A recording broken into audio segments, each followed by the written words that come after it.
story time about mental health. So I was having a really hard time last week. I had a full 2-hour mental breakdown cry session on Thursday, leading into going to a book festival last weekend to promote my upcoming novel, Witches of Honeysuckle House. And I had therapy on Friday before I left for that event. And I was telling my therapist about this.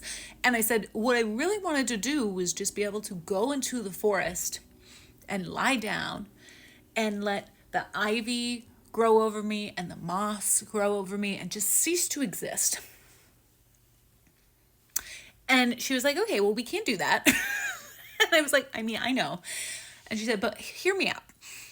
What if when you get to this event, you go into your hotel room, you turn off all the lights, you close out the blackout curtains, and you put up like a forest mood scene and pretend that you're in the forest.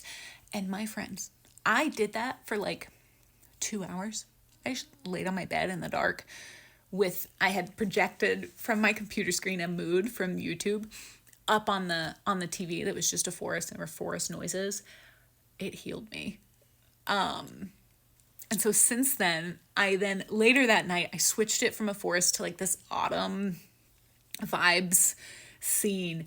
And when I got home, I changed my office around so that I could do this in my office like the autumn. So you can see behind me like this.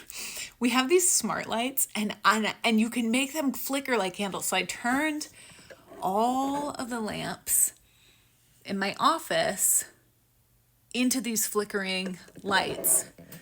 And then when I have felt overwhelmed this week, I've put the autumn scene on my computer screen. Anyway, I highly recommend.